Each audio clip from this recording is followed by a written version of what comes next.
Welcome into episode 113 of About the Cards podcast, live tonight on YouTube. As always, with me, host Stefan Loeffler at Jet Quack Twins. Wait, he's on load management tonight. Oh, he's Kawhi Leonard. He's the Kawhi Leonard of the podcast, the robot. No, he's got some load management issues, and you take the word load any way you want. He's out here to defend himself. Ben Wilson at our trading cards. And I'm Tim Shoveler, Big Ship 79. We're a podcast by collectors for collectors, hoping to bring you a smart, insightful podcast discussing trading card collecting. We're live every Wednesday at 8 p.m. Pacific on YouTube, Periscope, Facebook Live. Follow us on Twitter at About the Cards. We are available as a podcast everywhere you can find a podcast, to be honest. Check out the website, aboutthecards.wordpress.com.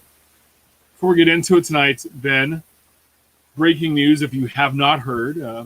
We have a statement to make tonight, and we appreciate this. We put this on Twitter earlier, but not everybody gets a chance or floats around on Twitter, so we're going to make it here tonight on the show.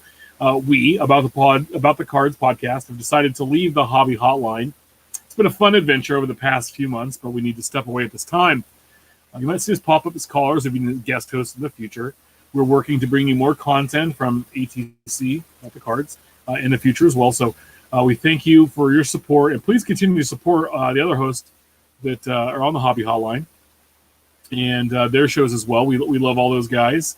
There's going to be, I think, some more changes with the hobby hotline going forward besides us. I think they announced a few new voices or people are going to pop up on the show, which is great.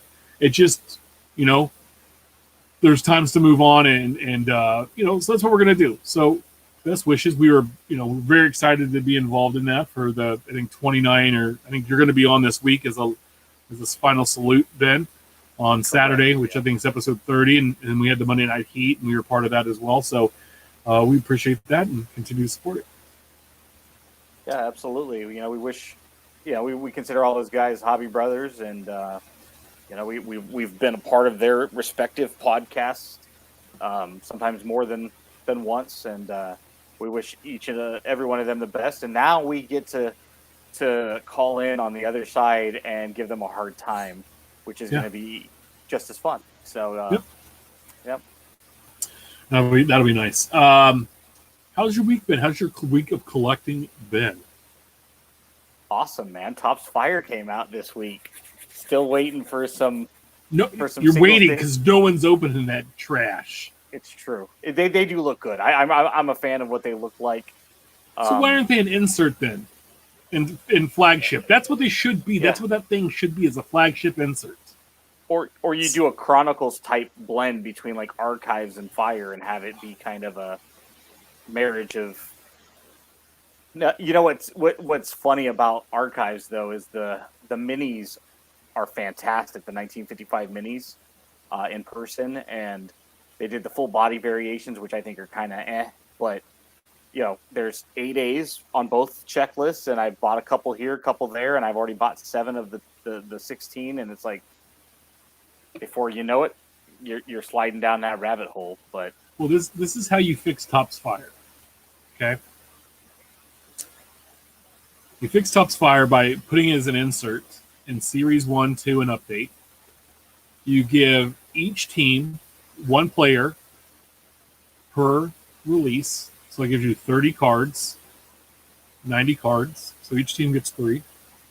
And you do it that way, and you could have parallels. You could have, like 3 parallels of it, and there you go. They are that bad, Brett. The big part of Fire is it looks very similar to Inception with some of the back designs and some of the wildness, and they live on the same grocery store aisle. They're not, obviously Inception has really hard, thick, that thicker stock. And then Fire is printed on index cards. The other problem with Fire is nobody knows when it comes out. It just shows up at Target, and it's limited to a one retailer release, and it's like if Topps ever put anything behind Fire, I think it would be extremely successful. I really do. You don't have to like it. You can shake your head. You can go on about collecting your Topps gallery all you want. I collect my Topps okay. Fire. I'll let Fire exist in a world where gallery does not. Gallery looks like second grade art class. And the teachers gives everybody a player and says, draw this player. And then they print those as cards. You know, maybe it's Clay's daughter's second grade class that gets to design and draw those cards. Anyway, let's get it. The easiest way to fire up your girlfriend, your spouse, your partner, your wife, whatever, is to go up to her and tell her to calm down, right? If you want to fire up Big Shep, all you have to do is mention Gallery or Fire. If you do it both simultaneously, you just sit back with your popcorn and watch. Yeah. You know how I fire up my mom when I want to get her going is I tell her that Scott Peterson was innocent, and I honestly believe after this documentary I watched, there is a good chance that man did not commit that murder. He was just really stupid. So I agree. I think he did, but I don't think there was enough evidence to convict him in a court. Anyway, that's a whole different podcast, and maybe we can start about the murders podcast. Like that would be fun. Well, we're available now Saturday mornings, so and Monday nights. True crime. Hey, and I just want to put it out there. It was our choice to walk away. We weren't asked to walk away. So let's just say that, okay? I want that out there because I don't want people to think that we were asked to leave because no, you know. It was mutual. It's one of those things too that I really enjoyed it, and I probably, if we had decided individually, I probably would still be a part of it. But as a group, we collectively decided we should all be in, or we should all be out. And at the end of the day, we just decided it's like leaving a relationship or a job. Sometimes it's time to just. Yeah, it wasn't. It wasn't like, what we thought it was going to be. I think and that's what it is. So, let's hop into it. The week that was last week's releases. Topps Living Week 128. Nick Castellanos, outfielder, Cincinnati Reds.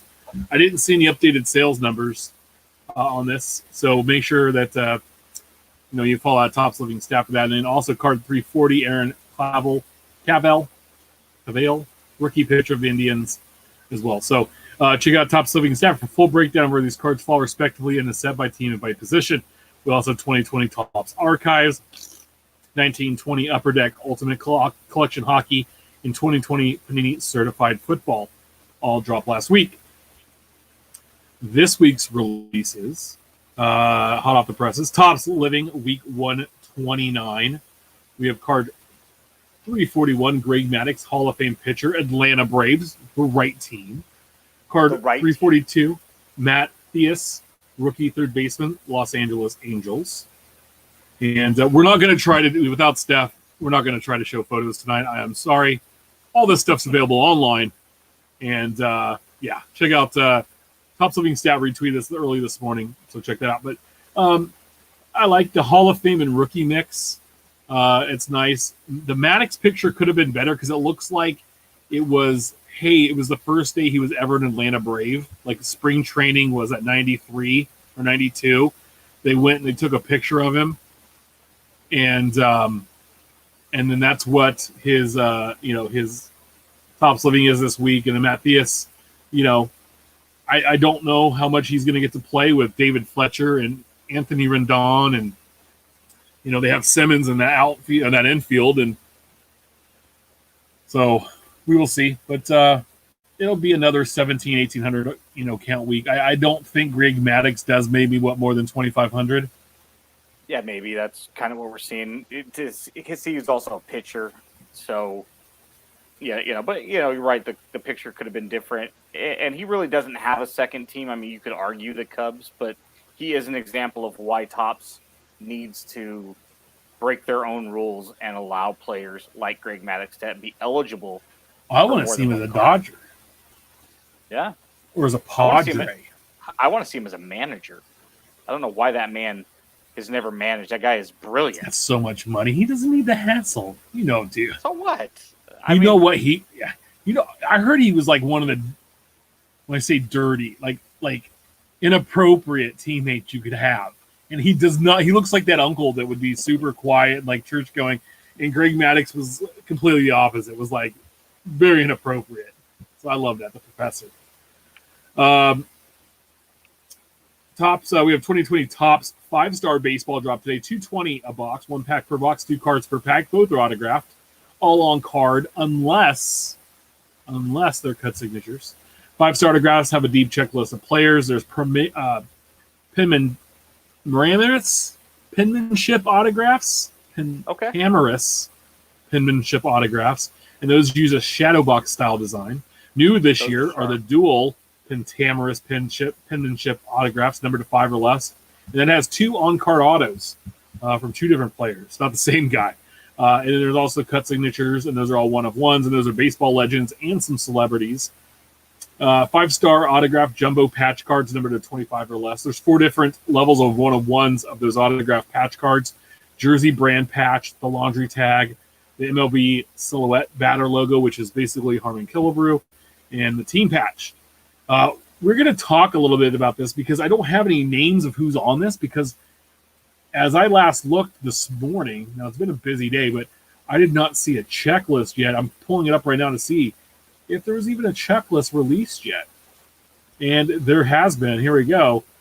So, you have awesome guys like Aaron Nola in this set that you want to grab. Dansby Swanson, Jack Flannery. You get the stud and Mitch Garver. He's in here. Just the big names. Patrick Corbin. Tommy Edmonds is in here. Just amazing names. Will Smith. I'm not even sure which Will Smith it is. If it's Will Smith from Fresh Prince, if it's the Dodger catcher, it's the major league, the relief pitcher. I don't even know where he's at this time. Yeah. So, yeah, good times. 5-star. When I got back into the hobby, and I don't remember the first year of it, but I think it's been around since around 2012, 2013. I remember 5-star being a huge deal, and it usually came out right around the end of November or the beginning of December. It was one of those products that were, the Christmas list. Buy a box for somebody for Christmas, and it seems like it's gotten closer to late summer over the last few years, and it's not nearly as high end of a product now that we're starting to see stupid products like Transcendent that went from $500 a box to $25,000 a box. 5-star at $500 a box in this hobby, when Chronicles is selling for $800, he's no longer considered high end. But yeah, I remember 5-star was untouchable on the secondary market, similar to almost like what Definitive is now in baseball. National Treasures, where a lot of the singles, you're going to grab, but it's going to cost you at least $100 or more. Yeah, even for the lower end players. I mean, I don't know. And some of there's some good names in this cut set. But probably the chance of pulling one, on there, probably not the best. It's pretty expensive. This is a set where you probably, unless you just want to gamble for the hell of it, you buy your favorite on the secondary market. Yeah, we're going to talk a little bit later about the checklist issues. So now all these products start to bleed together where I don't know. We've talked about this before, the value of I'm going to spend X hoping for Y so I can profit Z. It's not there anymore. And it hasn't been there for a long, long time. And if you're a McGuire collector, you're a Brett collector, you're a Will Clark collector, just go get your guy more often than not. Yeah. Here are the cut signatures of the celebrities. You have Amelia Earhart, Barack Obama, who's the only one who on here is alive, Douglas MacArthur, FDR, George Dewey, Katharine Hepburn, LBJ, Lyndon B. Johnson, by the way, not LeBron James, Paul Newman, Sammy Davis Jr., and Ulysses S. Grant. Not a bad checklist. No. I mean, when George Dewey might be the least known name, but if you don't remember your high school history, you should know who George Dewey is. Didn't he almost beat Trump? Truman. Yeah. Trump was alive. Trump and Biden both were in high school at that point. I got a Trump commercial on my TV. Okay. It's one of those ones where don't serve two masters at once when you're live on air. Real quick, I saw a funny thing on TikTok the other day where if you go to I don't want to talk politics on this show. I just thought this was hilarious. If you go to donaldjtrump.com, it pulls up his homepage or whatever, right, for his website. If you go / and then just type a whole bunch of random characters, it takes you to a page that, normally it's like, oh, that page doesn't exist. This page does exist, and it says you're probably as lost as I am, and it's got a picture of Joe Biden. The greatest troll ever. I'm just like, there are so many. I don't care about. I think either whatever, but I'm not going to tell either way. But I just think that whoever designed the website, that was funny as shit, and that goes on the top of your resume. Not that you worked on the president's website, that you put that on the president's website. Like, there are so many funny political memes coming out these days between the two candidates. Regardless, I mean, bottom line is when it comes to politics, you're this side, you're that side, you're the other side. They're all crooks. They're all criminals. They're all, they spend 50 years arguing about Social Security while the fund just continues to go down and down and down. And that's anyway. Just. But so we're gonna start new podcasts on Saturday about the murders, and then Monday nights about the politics. Speaking of murders, years ago, you want to talk about being a degenerate fantasy player? Okay, I owned a landscaping company around the year 2000, and I'm working with a good buddy of mine, and we're in the office, and it's the off season, no fantasy football. And we found a website that was doing fantasy movies. Like you could get like Will Smith in this movie, and you can get Brad Pitt in this movie, and so you were literally, and you could trade actors and actresses, and depending on what their box office would determine, that's how you scored. And then he comes up to me and he runs into my office and he's like, Ben. He goes, Fantasy Death Row, and I'm like, you got to be kidding me. And he's like, yeah. There's people in the state of California and Texas, and he goes, they're on death row. And he goes, basically, if they get pardoned or if they get extended, you get points. But if they die, that's no good. That's like throwing an interception. And I'm like, okay, not really, because that guy died. But I was like, you want to talk about fantasy degenerates? I mean, yes, we played fantasy death row. Anyway, what's the next topic? Wow, we're just off the rails tonight. Where is Steph when we need him? 2020 Panini Immaculate Baseball dropped today, $3.75 a box. 1 pack, 6 cards per box, 4 autographs, 2 memorabilia cards. The rookie cards get the autograph patch treatment, and all the autographs are on card. Now, I've liked this in the last few weeks. A lot of these higher end products, these big dollar products, we've heard a lot of more on card signatures. I'm liking that trend. That feels good. Some of the game's top minor leaguers also appear in a release called Prospect Patch Autographs. And I thought that had to do with Sons of Anarchy. I don't know. 20 new this year to the set for 2020 are monochrome cards. They feature more than 50 players using eye black pieces, and that's where the autographs listed.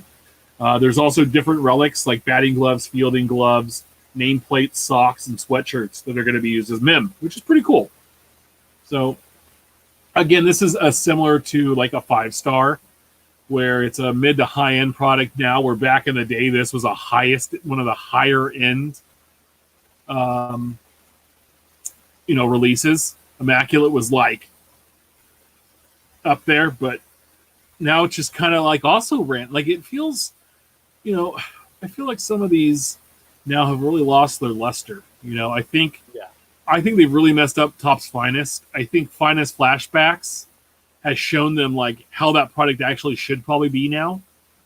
And they need to probably go back that way. I think it'd be a lot more popular, bring down the price point a little bit, and just get back to old school on that. I think that would help that product be a more successful product for them. And less autograph content they would have to provide, but still continue to bring a value to collectors. And stuff like this, they put it out. It's a decent, good product. Both these two releases we just talked about, but at the same time, it's like you can't tell the difference between museum and triple threads and 5-star. It all kind of starts to run together. Some might have a little nicer pieces than others, but at the end of the day, Immaculate, National Treasures, the same thing. Exquisite, it's just all, like Okay. It's It's the just same lazy. thing with a different name. You know, so one of the companies that is extremely well known in the restaurant business because they've got like the most locations worldwide is Subway, right? Because Subway's never seen a street corner they won't plant themselves, right? They're just nothing but franchise fees. That's what it comes down to. And the problem with Subway's long term, prognosis is the fact that there's only so much you can do with a sandwich. They don't have fries and stuff to go with it, onion rings. They're very limited, and they've been their inability to create new sandwiches is going to be their detriment. And 5 to 10 years from now, there's a good chance you might not see Subway around. Much like Sears and Kmart and so many other department stores that were once big names in business. And to me, that's what a lot of these products are with Tops. It's like Subway. It's like, all right, it's there. It's going to be there again next year and next year. But you're not bringing me in and telling me, hey, you need to come here, and And doesn't have a history. Yeah, it's a 5-star triple threads. Yeah, they're good products. It's good card stock. It's good, they're fun to collect. But 5-star came out today, and I haven't even tried to pursue a checklist because it's like, whatever. It's just another hit-laden product. There's no base cards. It's not a product for me. I might grab a single or two. I've seen a couple of them populate on eBay. They're good looking, but they look like last year, and they're going to look like next year. So, you remember when we were on the Hobby Hotline? I don't know if you caught this episode, but I asked Val, give me a reason to collect NASCAR cards, right? I don't watch the sport. Give me a reason, and we can use that same question to Tops. Give me a reason to buy 5-star. Panini Immaculate, it's laziness year after year after year. It's the same crap, and there's just not enough difference between last year's and this year's. We saw that with Bowman for 5 years in a row. It looked very similar. Yeah, Flagship. they kind of started changing up. And I give credit to Panini this year on some of their not entry level, but mid-level products where they've actually made an effort with the inserts to bring back that 90s feel of an insert where, they have a cartoonish feel to them, or there's tons of color. They have a certain feel, like you look at it and you're just like, that looks like a fun insert set to collect. And I feel that way about Archives with, they had 2 insert sets, the mini posters and also the 1990 rookies, where they had, the white border that were in you could always have the rookies and the all-stars, the glossy all-stars that were in like rack packs and stuff. They brought those back. Like, that's cool. That's a fun insert. That makes it, that adds a little something to it, and it is what it is. Also today, 2020 Panini Black Football dropped $3.25 a box, 1 pack per box, 5 cards per pack. You're gonna get 1 autographed rookie patch card, 1 additional autograph, 1 mem card, 1 parallel, and 1 base. The 200 card base set with 100 vets and 100 rookies. After a break, Panini brought it back last year as an online exclusive. This year it comes back with a traditional hobby approach through a distributor. The capstones, which were last seen in 2019 Panini Majestic, actually jumped brands that are now part of Black Football. Bright Stars Signatures is a new set as well. They also have Midnight Signatures, Shadow Ink, and Storm Signatures. There are multiple signature options that include Super Bowl teammates, dual and triple autographs. So that's pretty awesome. Just another football product coming out as we head into the season, and hopefully we'll have one. 2020 Bowman Transcendent Collection came out today as well. $21,000 a box, 84 cards a box. What you're going to receive is a 50-card base set, 2 one-of-one Transcendent Collection autographs, 28 additional Transcendent Collection autographs, 1 Vladimir Guerrero Jr. or Yordan Alvarez through the years autograph, 1 1955 Bowman Superfractor autograph, 1 oversized cut signature, 1 graded Bowman buyback, and 1 VIP invitation. 50-card base set is themed like Bowman icons. The 55 Bowman Superfractors use the iconic television design. That same 55 design is the basis for the oversized cut signatures as well. So Transcendent was supposed to be a one and done thing. Went in 2018. Then they did it in 19, and they're going to do it in 20. And then they had a Hall of Fame edition. Then they had a soccer edition. Then they had a wrestling edition. Now they have a Bowman edition. Hasn't been around since 2016.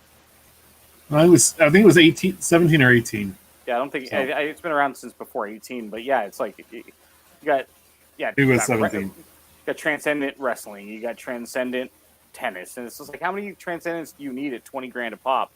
And there are 3 A's base cards in that 50 card set: Puck, Luzardo, and Murphy. And I saw the Murphy show up today, and somebody had one for like $65 for best offer, and they're numbered out of 100 cases, and it's just like, for 65 I was wrong. bucks, It looks like 2016.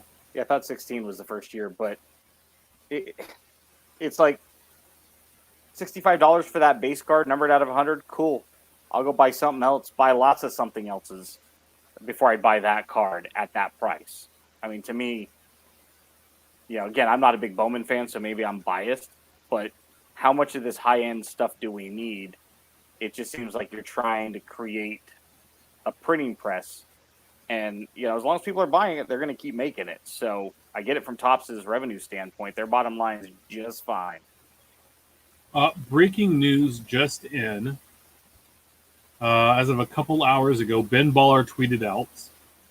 He's one of the artists for 2020, the Project 2020. You better be near a computer or have your phone with Wi-Fi ready this week. Topps decided to do a raffle, so everyone has a better chance. Stay tuned for more. I can't say anything else. This is in regards to his 2020 Topps Chrome Ben Baller edition boxes. So God knows what those will go for. How many millions and trillions of dollars.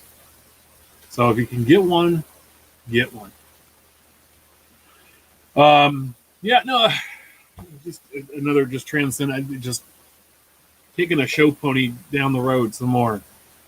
Maybe every 5 years do it, and then quit bastardizing the brand so much.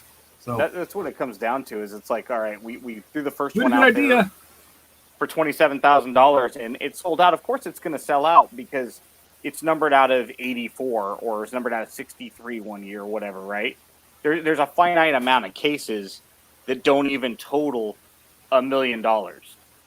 And so, there's plenty of money in this hobby when you've got the Tom Fishes of blowouts and they're, the breakers, our good friends over at Mojo are going to buy a couple of cases and sell off the hits either in a team style format or an individual card format. And there's plenty of money to go around for this fine. But then you have 6 releases in the course of a calendar year, and it's just like, and on the back end, for so many people that are getting into this, they're going to look to flip it. I got a 1-of-1 Mike Trout, and there's only so many buyers. And when you have... Well, how many Mike Trout 1-of-1s does someone need? So there's like 1,700 1-of-1s of Mike Trout now. So if I've got a Mike Trout 1-of-1, it's really watered down like a soda that sits down overnight that's full of ice. Yeah. I just want to read this. I just asked my son if he wanted to watch this podcast, the Rockies D-backs game. His answer was the podcast. It's RedCardboard.com's Raising Your Kids Right. And Mr. Tony, he's got, that boy's got a collection from the stuff I've seen posted and stuff he finds that he has. He's got nice collection going, and I love seeing that. I love, watching them bust up in the best video ever. Panini points or poop.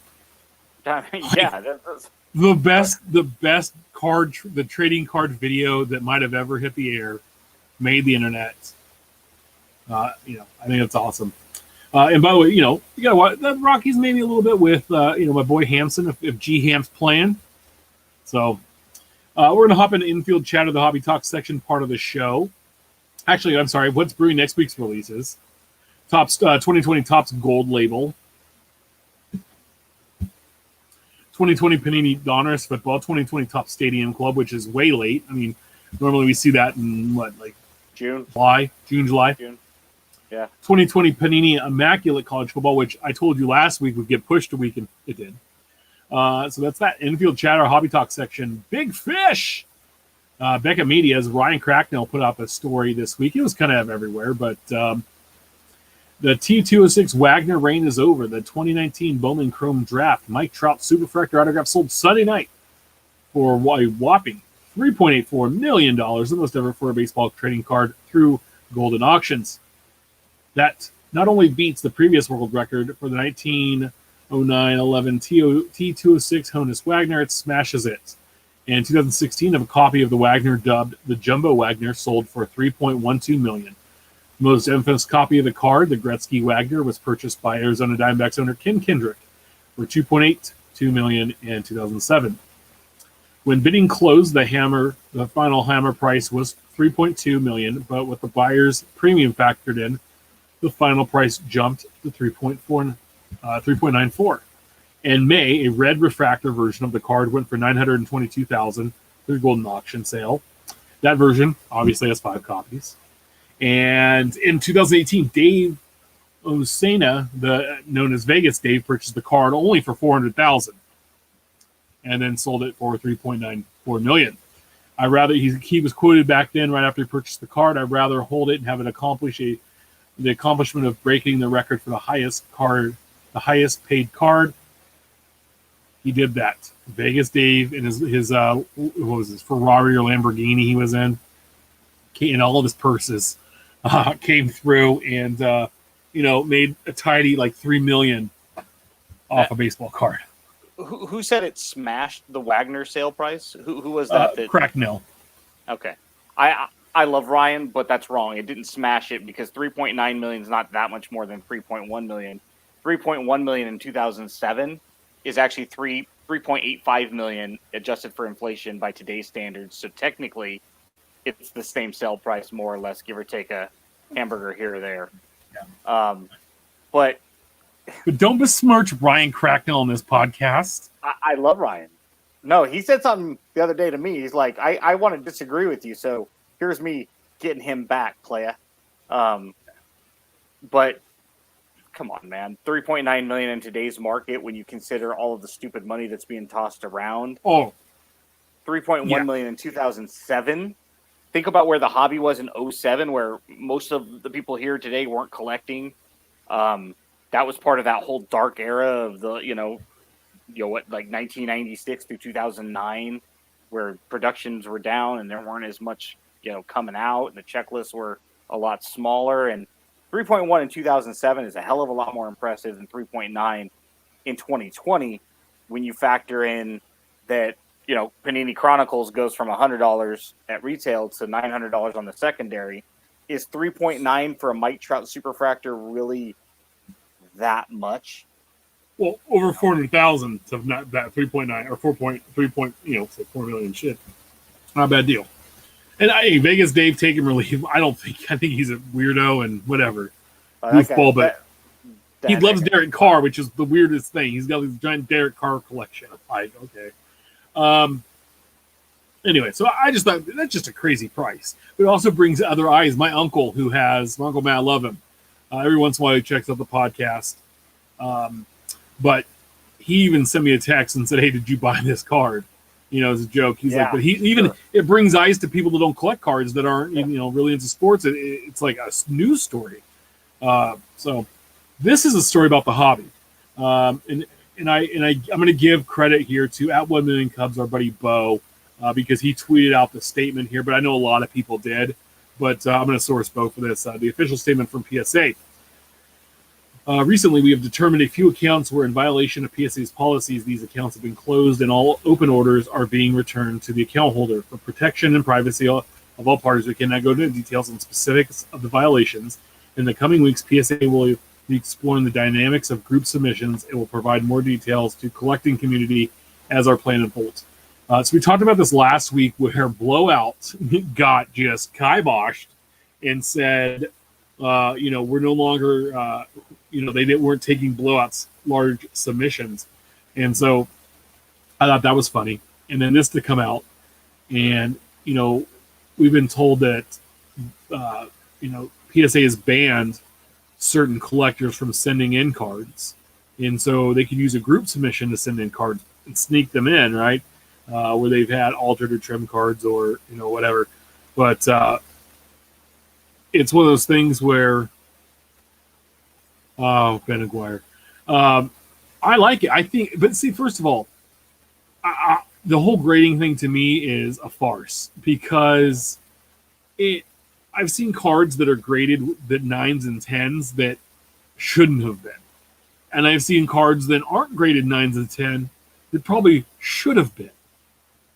And when you can crack it, submit it, and get a better grade the next time, well, what the hell does that tell you? A 7's a 7 and a 9 is a 9, right? Theoretically. Supposedly. And our good friend Brent Williams has mentioned that they've reached out to him. Hey, why don't you, with the amount of stuff you open? Yeah, that was Beckett. Yeah. But grading. We're just talking about grading as a whole, right? They reach out to him and say, with all you open, you should really grade. And the more you grade, the better prices you get and the better grades you get. I'm sorry, but the sun is the sun and the moon is the moon. It's not like one becomes the other all of a sudden because, you're throwing more stuff at the wall, right? It's not an exact science. We get that. It's all subjective based on the grader's eye. And the older we get, the worse our eyes get. And there's no standard. And then that hack writer, Dan Ravel, tweets out. Now, he tweeted this out at completely the wrong time of day. He tweets it out during the midst of all of the NBA and MLB teams deciding to play or not play due to the shooting in Wisconsin this last week. And again, we're not going to mix politics and trading cards because you're coming here for fun. But I liked a few of the responses were, dude, read the room. You're a national reporter. I know you report on money, but this tweet about how much money PSA made in the last quarter could have waited a day or two or even later in the night. Sure. Read what's going on in the sports world where a lot of people follow you because of sports, not because of trading cards. And you put that out. It's really scummy. And again, he's a hack-ass reporter and he's so tone deaf to everything going on. But it shows you that even with all the scandals and all the BS that was talked about with PSA and Beckett over the last year or so in grading, that people don't care. They want their slabs. They want their cards slabbed. And I want somebody to tell me why it's so important. I understand there's extra value, but why do you take their evaluation of your card, or when you're buying a card, why do you take their evaluation of that card over your own? The card is yours. And also, you're buying it. When you're answering that question to us, if you want to make us a believer in grading, because we do, for the most part, see eye to eye, you're not allowed to say it's only if I'm sitting down. You're not allowed to say that it's for the protection of the card, because this is 2020 where we can protect cards so well that we don't need to have them slabbed in order to protect them. We can do just the same thing at home. So again, explain to us why grading is such a great thing. There's so many ways to protect your card, and it's an arbitrary number, and you're literally paying for the card, right? You had to acquire the card. You had an acquisition cost, and now you have an additional cost to have, hey, Tim, can you take a look at my 1987 But I'm also going to tell me in your eyes, well, who are you? And that's not an indictment of you, but okay, so you work for PSA or BGS or SGC. Good for you. You got a job. But right now they're so far backed up, they're literally not allowing these people to look at the cards the way they should. It's ridiculous, man. There's and no then you got to say this is my Garrett Hampson. This is just a Bowman Chrome draft auto, right? Just have it happen sitting here, and it's on a one touch and a superior fit sleeve, so it looks awesome. And I say this card is worth $2,000. Why do I want to send a $2,000 card in the mail to someone and now you got to send it in a card saver? So why do I want to send that? Here we go. In a card saver, this little thing, $2,000 card or $5,000 card in this thing so they can grade it and then mail it back to me. I have a package from Amazon that's been in the Citrus Heights post office since 5 a.m. Sunday morning. It's now 8 o'clock p.m. on a Wednesday. The post office is 2 miles from my house. I was going to say, yeah, just for people that don't know the area, that's where he lives. It's like he could damn near throw a football and probably hit it. It's that close, relatively speaking. If I was Uncle Rico. And so it's hard for me to understand. See, I've always said now, you're going through a house refinance. I'm going through a house refinance, and again, I showed my wife a picture of 52 Mantle and go, "Hey, honey," and she's like, "No." Turn that phone back around.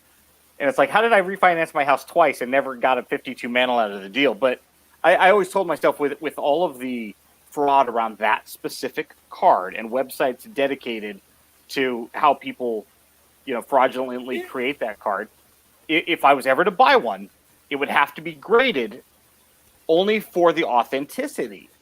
Well, now with all the scandals that have happened, that no longer applies. That was a comment Ben made to himself 4 years ago. Now we know that you can't even, I mean, they literally graded Facsimile Autos as authentic and gave it a 10. Yeah. So Cardboard Icons has a similar point. He I rarely grade solely for the protection of a card and some value. Authentication is a point with vintage rookies. And he goes, I agree the grades though don't always mean a ton. And I get that. Like if it's a verification of a card, now I would prefer to have the card, if you're going to send it in, just verify it as authentic and not even grade the card. Right? Because you can have that option. I think I said this last week on the podcast. I was at the card shop and someone told me that they had a friend sending in a LeBron James rookie of some kind.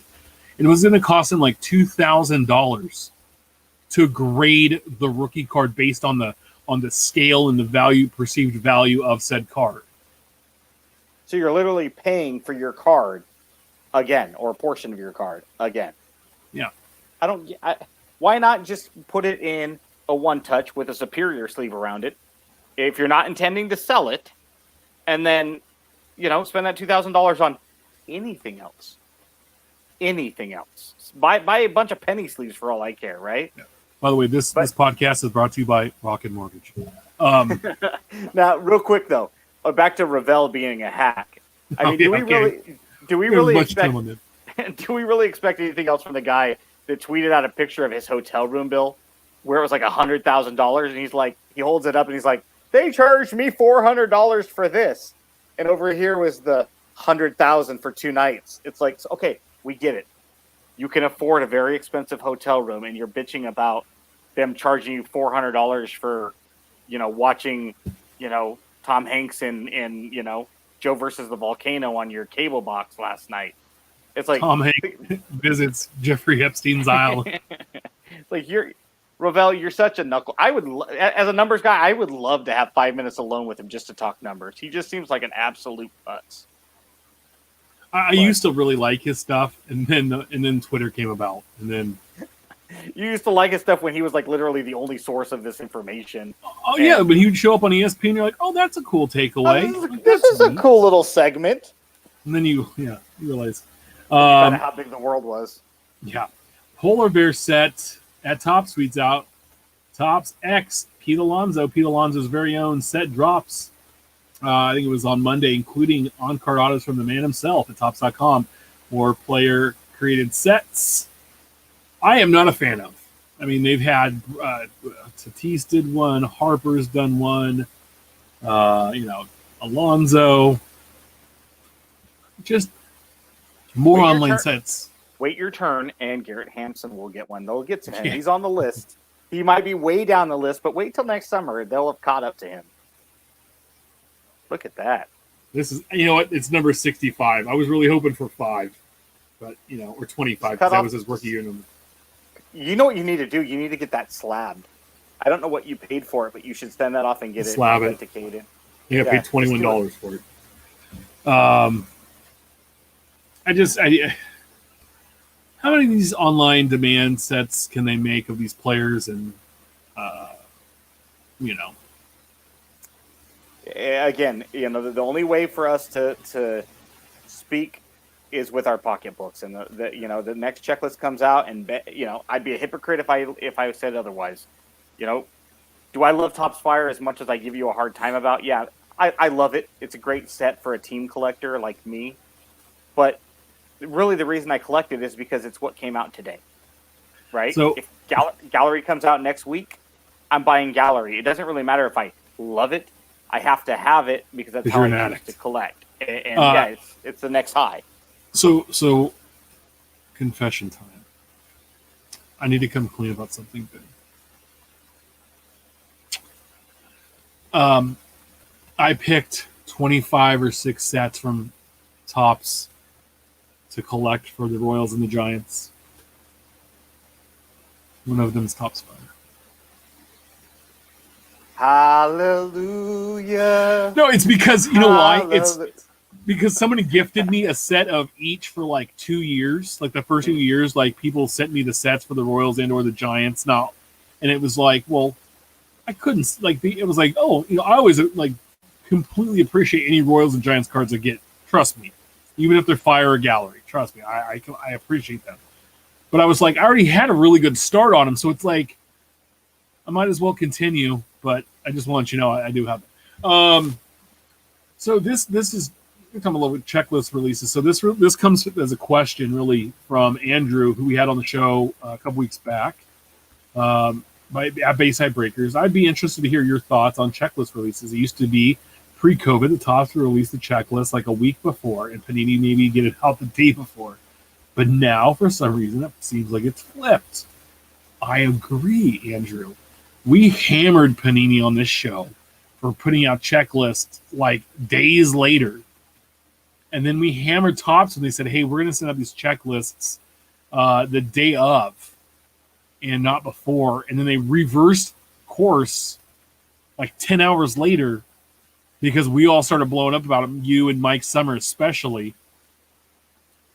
And we have not brought it to attention. And it's not on like Chrome came out pretty quick. I bet Stadium Club does too, like Flagship did.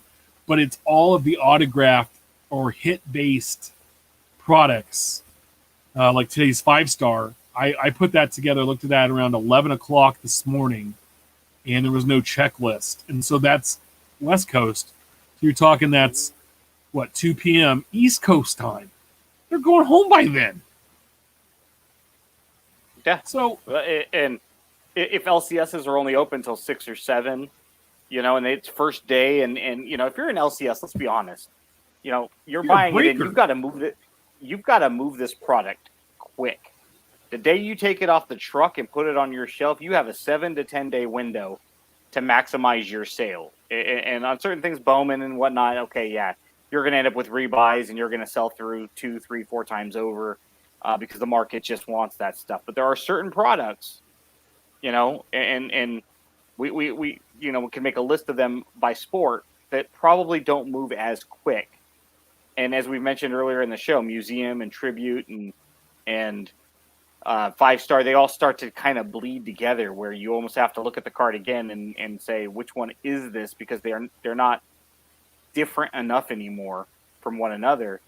It'd be nice to know if I'm walking in there. If you and I go to the LCS tomorrow, Tim, and there's 5-star sitting on the shelf, and it's in my price range, and I want to open something, what's in it?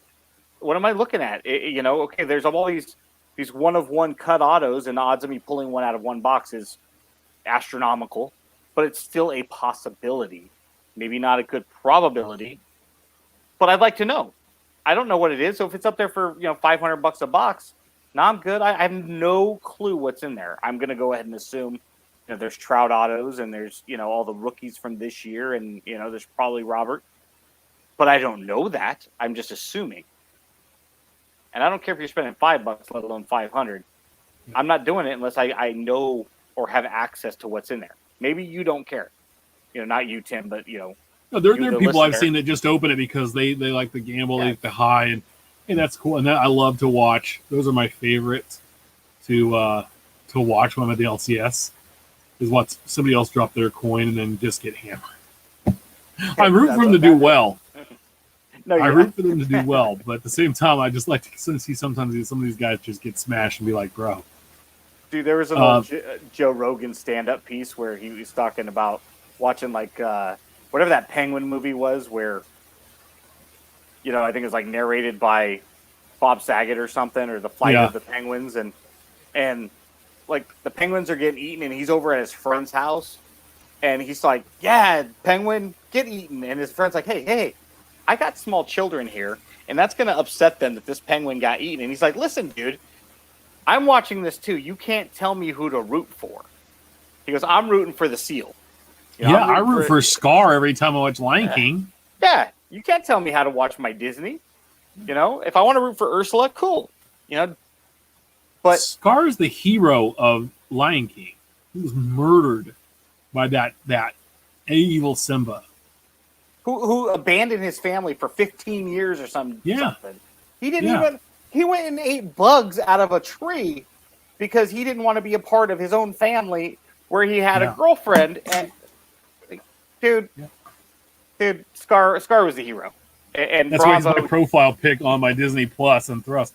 Natsman72 asked the best question of the podcast. What do you think of Fatop's Fire? I'll sum it up. We talked a lot about that earlier on in the show, and I always give Ben stuff for it because he loves fire, and I think it's every time. So basically, it's a hot day. It's like 110 degrees outside. I think of Top's Fire as this bottle of water that is so refreshing, and Tim thinks of it as whatever the opposite of that would be. Sand. Big hot bottle of sand. Yeah. Retail issues. So now there's a handful of issues here, and I want to get this up because I want to show this insaneness that and this was not the only photo that was like this, but this week people lining up for their for retail. This is at a Meijer.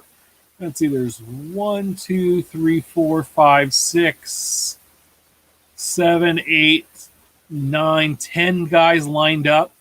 Some in polo and slacks. A lot of people with socks and sandals. I don't trust you people wearing socks and sandals. I was about to say, but just one glorious dude wearing socks and sandals. Yeah, there's like 3 or 4 though. There are. I think there's somebody went through and blew this picture up and circled them all. Guys. And the poor guy working it just knows these people are gonna just destroy what he's putting on the shelf. And I've been there before. I remember the Wii Rush that Christmas. The Wii came out, and I didn't work in that department at Best Buy. I was a supervisor in another department. But they brought me in because I could handle some folks, and it became physical a few times. I'm talking grandmother's getting physical, and somebody asked, it was at TV Guy on Twitter said, "You want to know what's going to cause the hobby to collapse again?" It was that picture of those guys lining up. Mm-hmm. They're running down and harassing vendors, and it's what has happened, and is it the flip mentality? Is it the break online? Is it? There's a lot of things that are probably going to go into it, but it's crazy to me. There's rumors at Flowing with, or Flipping with the Flow, confirmed Target would stop selling cards. This is from a local store manager. Yikes. I followed up and read through some people's, he was in Alabama. Some other people said, I haven't seen cards in 4 weeks. I asked the Target people and said, we've not had our vendor in here in almost 2 months. That same day, I was at my local Target, and everything where cards used to be, all those shelves were gone, and it was all pegged like those surprise packs, like Lego figurines and those blind packs you could buy of all the different, cartoons and all that stuff. And Pokemon were all there now, and there were no cards. And I went back to the toy section. I went back to electronics, and I asked, I said, "Hey, do you have any sports cards back here?" And they said, "No, those are all up front." And it's okay. So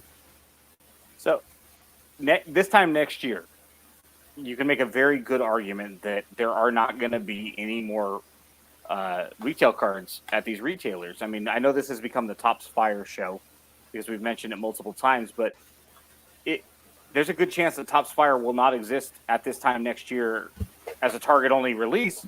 Whether it goes away or it becomes a hobby release, that way we can get our Topps Fire on at the hobby side and people will know it came out.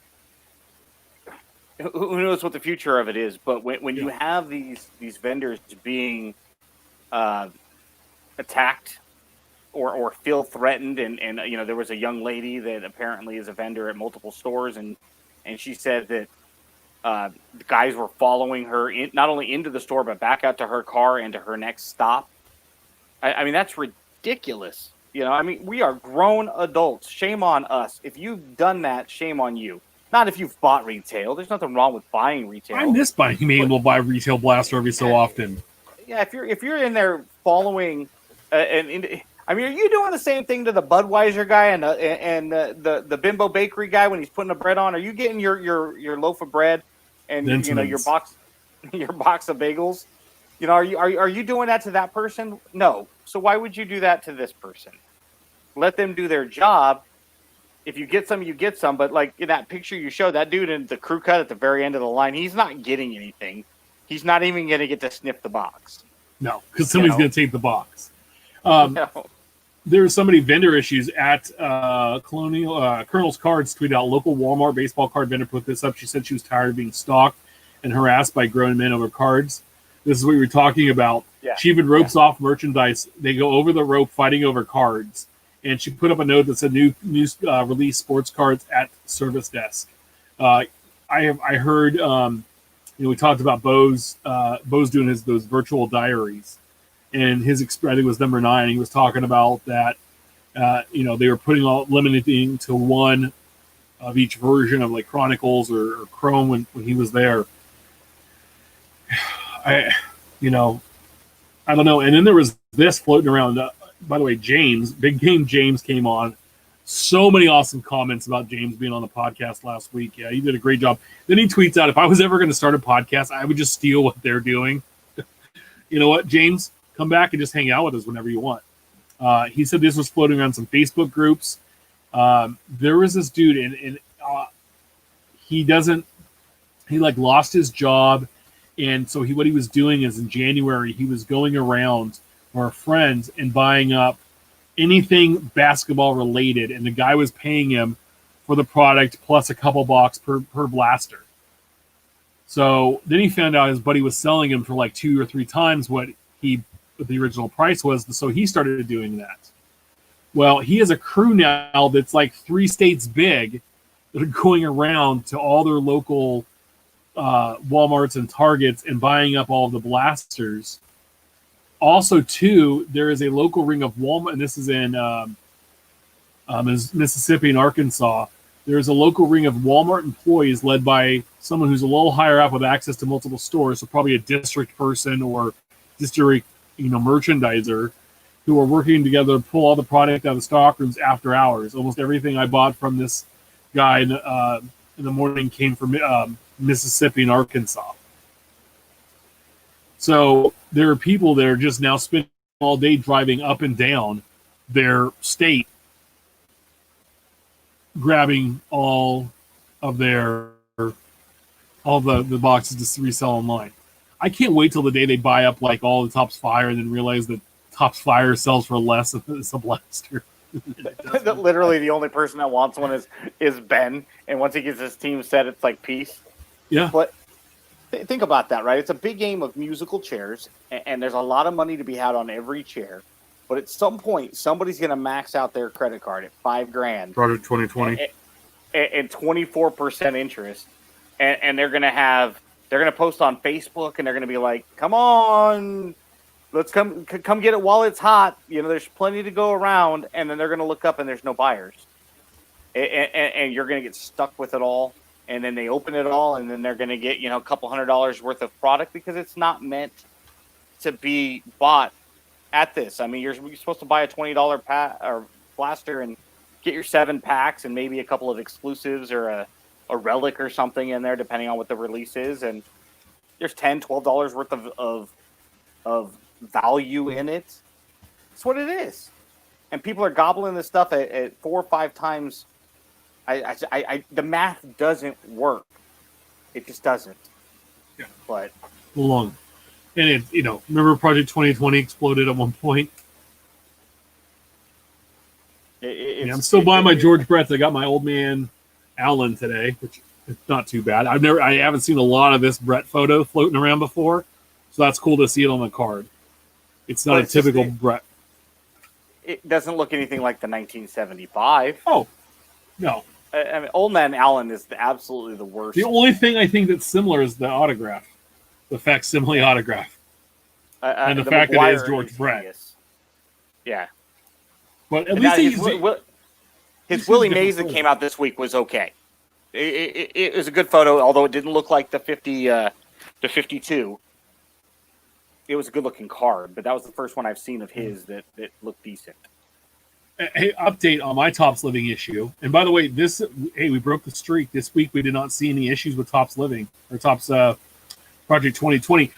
So last week I did talk about how I called in on a Tuesday to get my return on the Willie Mays they sent me, and they didn't send me my George Brett Keith Shore card. I didn't get my response on my RMA sticker number until this morning. It took a full week, even though I emailed the lady. She goes, when will you send this so I can go and grab it and get it ready for you? I said, I will send it to you in 10 minutes. I sent it within 5 minutes of hanging up the phone with her. And it took a week.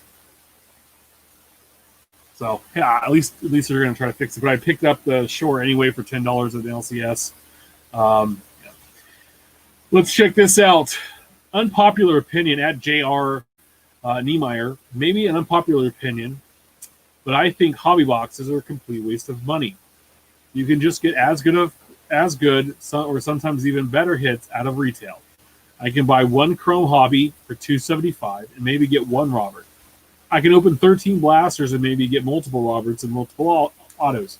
He followed up. He goes, also depends on what you're chasing. If it's base rookies, hobby is a waste because they rarely, if ever, produce duplicates. You can buy at least 2 retail packs and get multiple. Now, we've seen this. This is if you can find retail. I want to expand his unpopular opinion out more to say, don't buy product, buy the cards. If you want the Luis Robert rookie and you spent $275 on a box and the card goes for $50, go buy 4 or 5 of them, or go buy 3 in a parallel. And then you've guaranteed yourself to have a handful of Luis Robert rookies. His unpopular opinion is like coming out right now in 2020 saying, you know what? To quote a line from the West Wing, the internet is not a fad. I think the internet is here to stay. Of course there's no value in a hobby. We know that. Doesn't mean people don't buy it. There's no value in retail, relatively speaking, either. I mean, yeah, maybe his analogy comparing, his comparative analysis works. But if you're spending $275, just imagine what you could go out and buy with that, depending on what your choice is, right? Whether it's singles of the hot rookie or whatever it is. I mean, just the common sense of the hobby says go buy what you're after as opposed to trying to pull it. Now, granted, you're not going to ever get that big hit, but if that's what you're after, then hey, guess what? There's hobby boxes there for $275.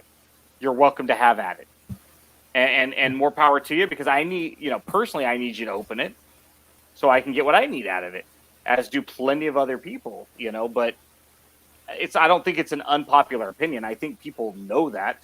I think it's an extremely popular opinion and mindset. I just think a lot of it is fear of missing out. So people don't, it's like the whole, do as I say, not as I do. We know better. We just do it anyway. Yeah. And,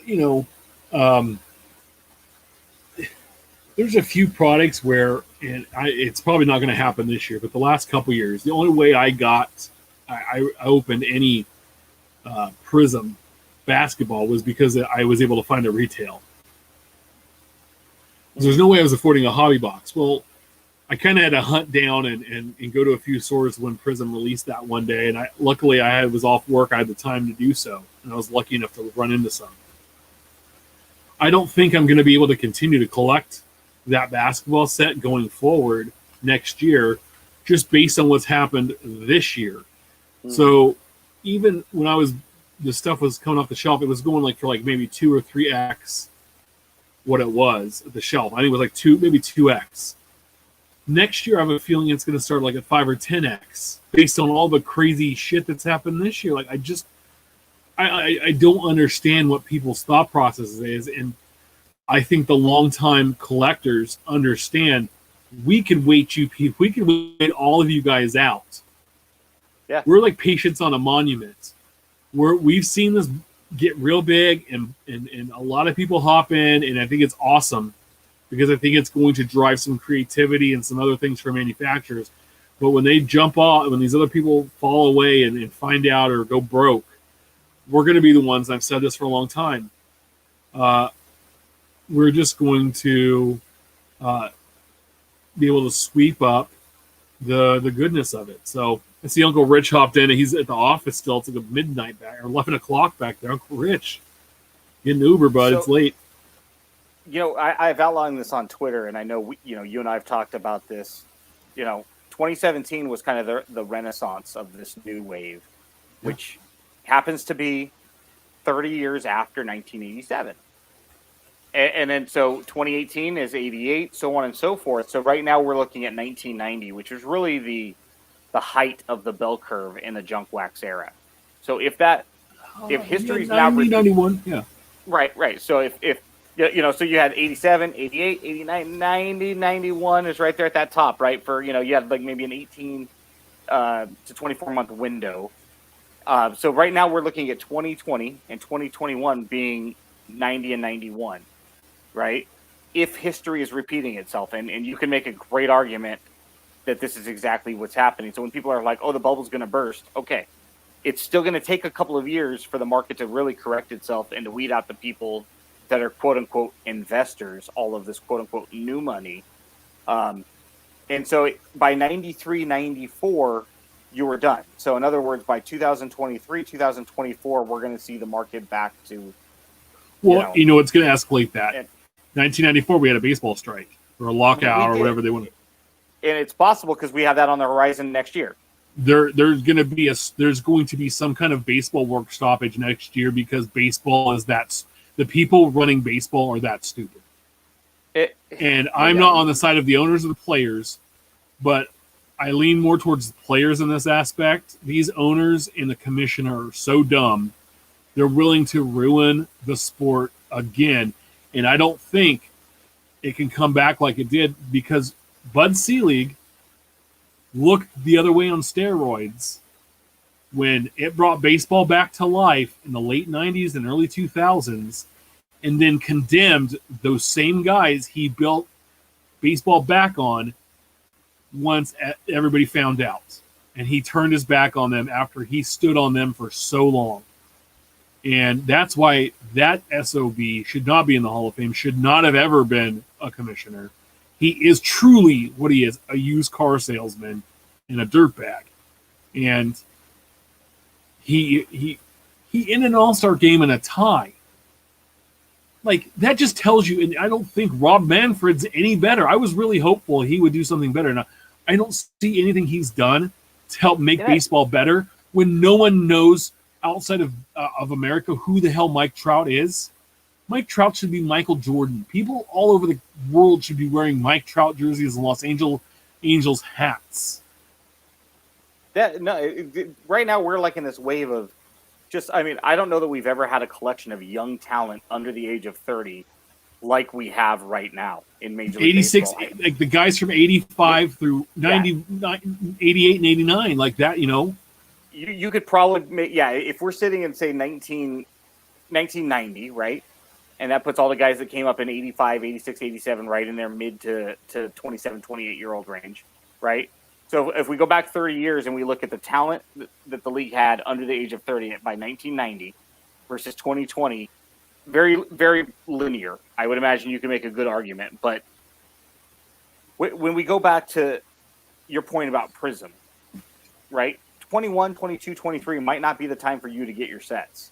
It might be 24 and 25 where you have to go back and get a couple of sets at one time when the market is just dead and flooded because people are just cashing out and they're looking to get whatever they can and clear it out of their garage because it doesn't have the same holding power as it used to have 4 or 5 years earlier, which is right where we're at now.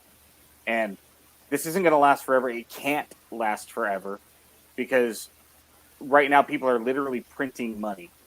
But at some point that money's going to go away. It just can't hold on forever. And we've seen that in the past. It's cyclical. It's going to happen. We don't have a date. We don't know when. It's very interesting that if we compare now to the late 80s junk wax, the junk wax era, it's very, very similar. Took off to, in like, 1990. It's like it feels like it's 1990 right now. The last couple of years were 87, 88, 89. It just so happens that it's like a 30-year window that we're seeing history repeat itself. So in other words, watch out in 2047, enjoy 2044, 2045, 2046 while you can. Because 2047, we're primed for another one. Yeah.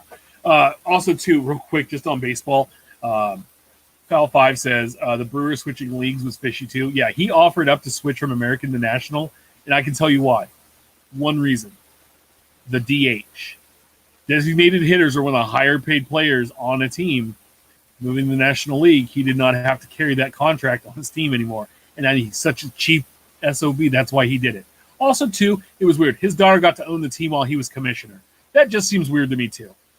Right? Because there's no conflict of interest there No. at all. And then these blackouts. Here, Nats, it says, I'm blacked out for D.C., Baltimore, Philly, Cincinnati, and Pittsburgh. He lives in North Carolina. Oh, dear Jesus. Why? That's incredible. Why are there blackouts? There should only be blackouts when the Raiders play because no one goes to the games. I don't even care anymore. They're in Vegas. That's Vegas' problem now. By the way, that stadium is pretty, but no one's ever going to be there. It's huge, and no one's ever going to be there.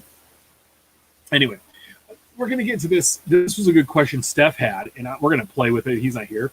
Factory sets versus hand-collated sets. What's your preference? Do you have a preference, Ben, if you have a factory set or a hand-collated set? Not necessarily. I mean, I guess back in the junk wax era, it was important to have a factory set on top of your hand collated, but right now, I mean, how many factory sets are even released anymore? I mean, I'm assuming we're just talking about Flagship, right? Flagship, Donruss Football has one, and I think that's it.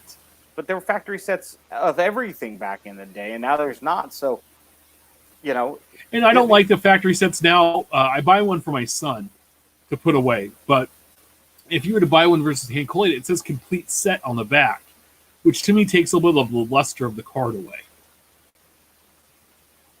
Yeah, and I have all my sets and binders, so I take them in the box anyway.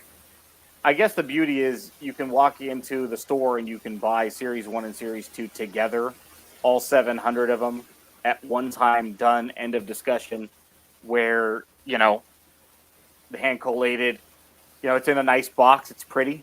Yeah. But at the end of the day, I mean, if you're paying $60 versus 30 plus 30, unless people are trying to get a couple extra dollars out of you. And that's the other thing, too. If I walk into my local Target and they've got them, it's $60 out the door plus tax. If I go online to buy 2 hand collated sets, am I paying 30 shipped or am I paying 30 plus tax times 2 plus tax? At the end of the day, it might be $75 instead of 66. But they also have the complete set rookie card versus the pack pulled rookie card. And those also carry different values. Sure. So which one would you rather have? I'm more of a pack pulled guy. And there were some factory sets I opened in my Topps football run of sets. The majority of those were factory sets I busted open and put into binders and tossed the boxes and stuff because I just wanted the cards. I wanted to be able to see them. And same with some of the baseball sets. And it's just, it's weird. I pick and, everybody's gonna have a different opinion. I prefer not. I prefer hand collated sets. So I just want to know real quick, Herman, who lives in Georgia, the Braves game was blacked out for him today. It's the only team in the state, and they blacked out the game? Well, good for him, though, because now he doesn't have to subject himself to the crappy Braves. Like, it's first off, nothing should be blacked out in 2020 because we can't go to the games. Not we choose not to. We can't. We can't. Okay? They're not going to open the doors to let us in. So if I choose to not go to any A's games next year and everybody else is going and wants to go, all 2,000 of them per game, more fans now than they did before. Yeah, it's my prerogative not to go, right? But I can't go this year to any of the 81 games, or this year, of course, 30. Cool. It shouldn't be blacked out.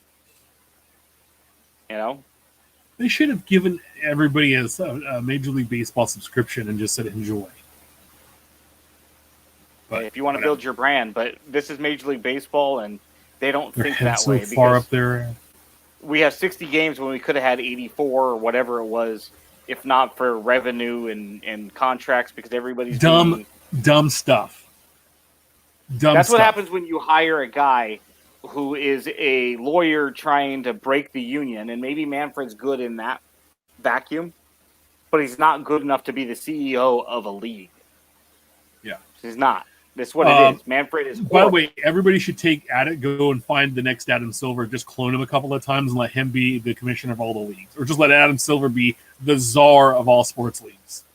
The man's doing a hell of a job in the NBA. Just big, tall, scary, weird-looking dude. But,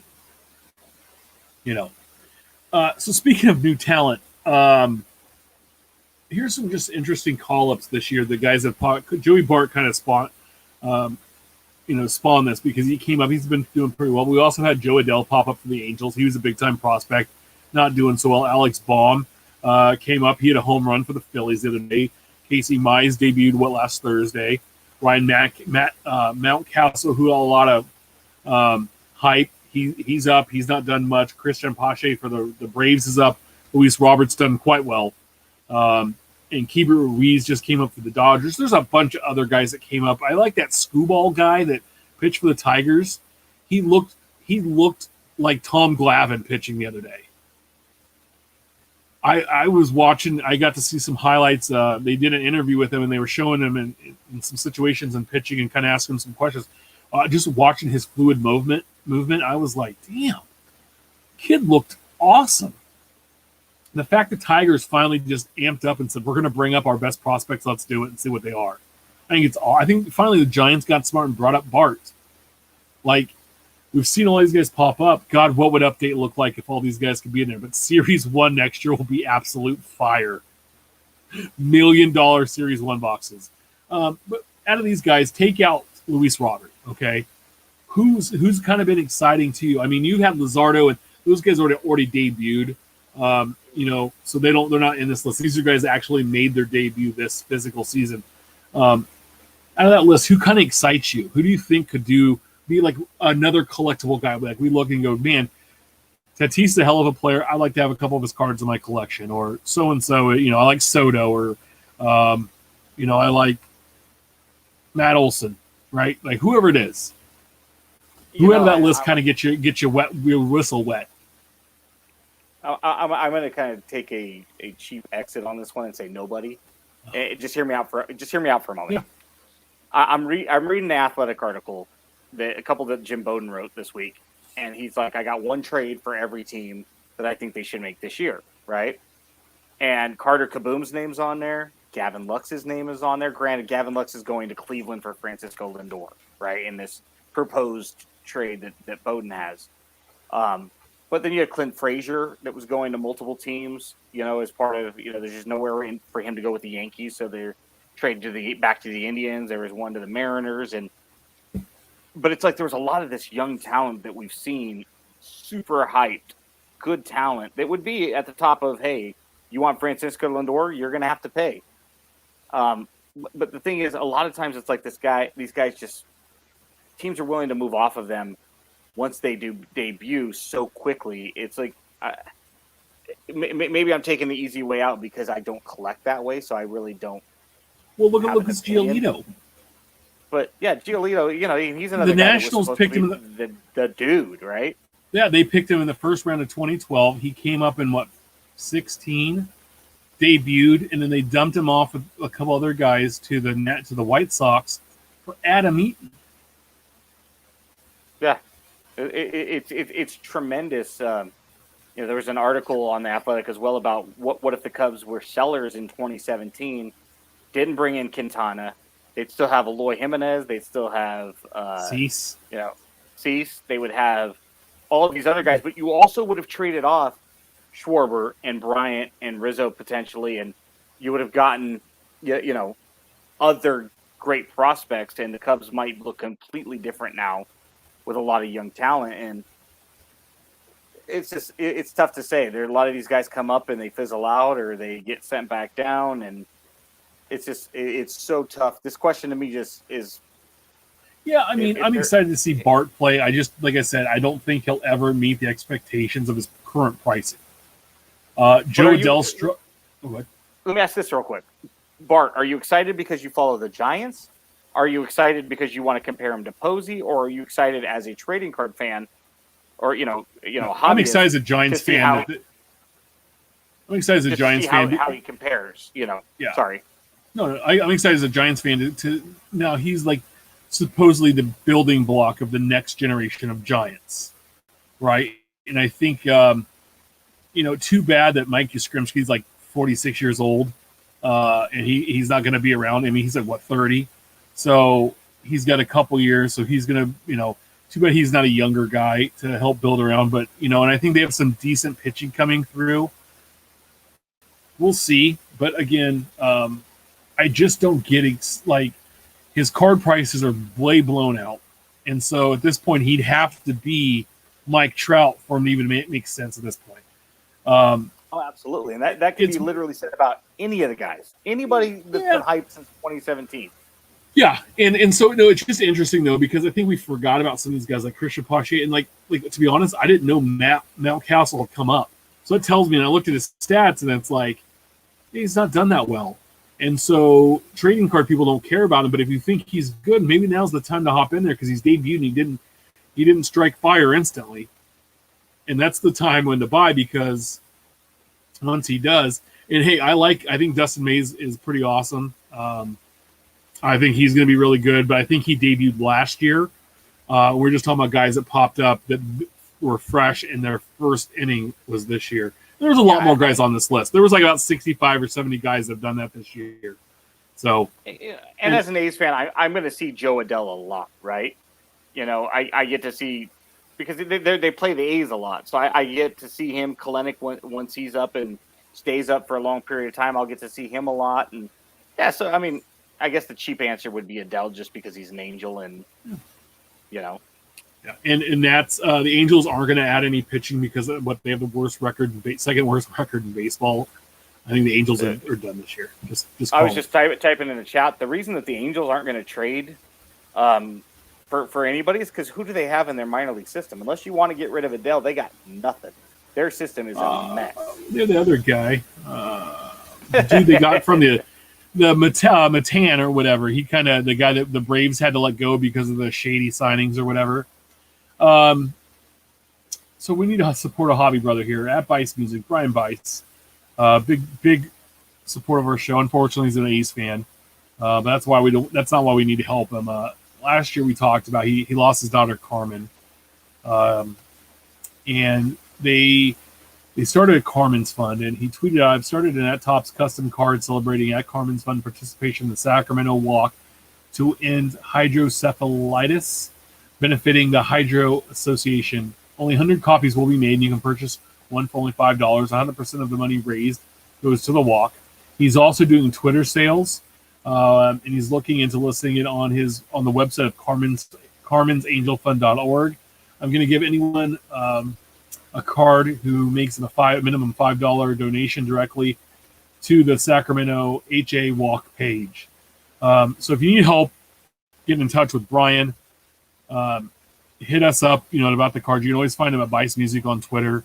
He's a super duper nice guy. His wife is they're sweet. They're just sweet people. And They're like, they've gone through a lot, and they've raised some good money. And this is another way that we can help them out for $5, and you get a cool card of his daughter, who's a giant Modesto Stockton Ports fan. Stockton Ports, yeah. Yeah, Stockton Ports, and they were there at all the games, and they even, when she passed, they even sent out a nice tweet about her and how, like, she was just all about baseball, and she loved unfortunately she loved the A's, and like her dad, but hey, let's support Brian and what we can do, and go get one of these limited edition cards. Yeah, no, Brian and Melissa are like literally, they're two of the nicest people I've ever met. They're just good people, and I had the pleasure of having breakfast with their family before Carmen passed, and she was such a sweetheart. And so yeah, if you can donate, whether you get the card or not, if you have the wherewithal to donate a couple of bucks towards hopefully someday finding a cure for hydrocephalitis, hey, Yep. Well, that's our show tonight. A little quicker not having Steph. Unfortunately, we missed our third voice, and we didn't have an interview today. And we've been having a ton of interviews lately, and we're working on some more for you. I'm actually efforting Sport Lots to come on, and I think it's just based off all the purchases Ben and I make on the website. He just feels obligated at this point, right? He's probably on that. He's like, man, my retirement fund's not going to do so well. Putting out the cigarette like crap. I guess I have to. These guys, yeah. No, and so we're working on some other stuff, and like I said, we're working on some other ideas, for some stuff, since we're free on Saturdays and Monday nights now, and not that we're trying to compete or anything, but we're always working on fun things. And I appreciate everybody hanging out with us tonight. I know Ben does, and Steph on his load management night. Minnesota finally won something. They won the NBA lottery last Thursday. So congratulations, Minnesota. On a year when there's no stud. Number one stud. It's an By the way, Anthony Bennett type year. Yeah, but I think Weissman is the big guy from Memphis. I think the Warriors are probably going to draft him, but they'll end up trading him because the NBA is stupid and they can't trade the draft pick. They have to draft him and then make the trade, so it makes it extra confusing. Because the NBA, that's the only dumb thing about the NBA draft. Switching the hats. So thanks for the support. We're live every Wednesday at 8 p.m. Pacific and Central on YouTube. Make sure to follow and subscribe to the show on all platforms. Make sure you give us some nice reviews. We love those. Follow us on Twitter about the cards. Follow Ben at our trading cards. Follow Steph and at Junkwax Twins, who always follow me at Big Shep 79. Make sure you share your hobby stories, great pulls. Send your questions our way. Keep collecting. We'll see you all next Wednesday. Have a good night.